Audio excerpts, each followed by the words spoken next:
Is that the amendment be agreed to, and I call the member for Corangamite. Thank you very much, Mr Second Deputy Speaker. I rise to speak on the Trade Support Loans Bill 2014 and the Trade Support Loans Consequential Amendments Bill 2014. And Mr Second Deputy Speaker, it's a great pleasure to start on a positive note, and that is that the members opposite are supporting this bill. So I do pay tribute to members opposite for supporting what is an excellent bill excuse me, to give young men and women a fantastic opportunity. And although we have heard lots of complaints and lots of whinging and lots of nitpicking about our proposal, all of which are unfounded, the core issue, Mr Second Deputy Speaker, is that Labor's tools for the trade program was simply not working. $5,500 for tools, there was little accountability, but most fundamentally there was no incentive to finish an apprenticeship. Labor knew it wasn't working because the dropout rate was 50%. So, Mr Second Deputy Speaker, 1 in 2 young men and women commencing an apprenticeship in this country under the previous federal government did not complete their apprenticeship. So what did Labor do? Unfortunately, it did nothing. And I noted earlier in question time the Leader of the Opposition holding up our Real Solutions booklet. And yes, it is in great contrast to the no solutions that we have heard from members opposite ever since we handed down our budget. The trade support loans is a real solution to what has been, frankly, a very poorly managed scheme in terms of encouraging young men and women to complete their apprenticeships. So what we are doing under our trade support loans is extremely significant. Not only are we offering a loan of up to $20,000, we are also offering a $4,000 bonus, up to $4,000 for those young men and women who finish their apprenticeship. So this is a really very significant incentive, Mr Second Deputy Speaker, to encourage apprentices to finish their courses. This will deliver enormous benefits for the people of Corangamite, my electorate, that I so proudly represent, and for people around the nation. And this is such an important initiative to combat youth unemployment. And if we look at Labor's record, it is unfortunately a very dismal record, and we are focusing very much in terms of building a strong and prosperous economy in turning around Labor's appalling record in unemployment. 200,000 more unemployed under Labor, 130,000 manufacturing jobs lost under Labor, 519,000 jobs lost in small business. The teenage full-time unemployment rate, and that's persons aged 15 to 19 and looking for full-time work, went from 19.6% in November 2007 to 27.3% in September 2013. Youth unemployment, that's young people aged 15 to 24, increased by some 55,000 under the previous Labor government. So we are strongly focused on supporting young men and women get into work, and we are very proud of this program. Of course, that's supplemented by a very important work for the Dole program, which has been embraced in my region and my electorate and in the greater Geelong region, because we are determined not to yet let young men and women languish on the couch. We want to do everything we can to get them into work, to build their confidence, to build their skills. We have some other very important programs as well, Mr Second Deputy Speaker.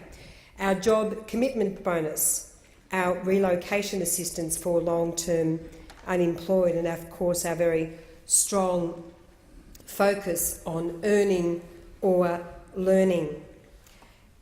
Locally in Corangamite, of course, we have announced our $155 million growth fund. There's $30 million for regional infrastructure, because we know how important it is to invest in the regions, in rural and regional Australia, to get those jobs moving. And we've seen already 100,000 jobs created since the beginning of this year, so we are on track Mr Second Deputy Speaker, for seeing the growth in employment that we committed to do. The Geelong Region Innovation and Investment Fund, we spent a number of months negotiating with Alcoa. They put another $5 million into that fund, and that is moving quickly to develop hundreds of new jobs, particularly in advanced manufacturing. We had a wonderful jobs fair funded by the Australian Government. We had some wonderful partners, the Geelong Advertiser, Bay FM, KROC, Deakin University, the City of Greater Geelong. We all came together to hold a jobs fair, and such an important initiative for people right across the Geelong region, looking at opportunities, embracing new skills. It was a really very positive, there was great and positive momentum at the fair, and it was a really wonderful couple of days, so I particularly want to commend everyone who participated in the fair and the many job seekers who came along looking for new opportunities. In the debate that we've heard so far, I note that Labor has not addressed one key issue. You can't eat tools. The tools for the trade program, yes, it paid for tools, but there was no money to pay for TAFE fees. How do young apprentices pay for rent, pay for food and pay for public transport to get to work? Our trade support loans gives young men and women the funding they need to get through their apprenticeship. It's a very, very significant difference because we are determined to reverse the dramatic fallout in apprenticeships where we see young men and women not completing their apprenticeship.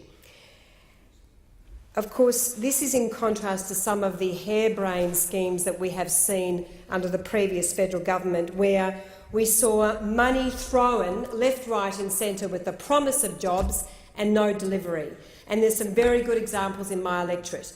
$34 million for Ford was promised by former Prime Minister Julia Gillard, who came down to Geelong in January 2012, promising 300 new jobs.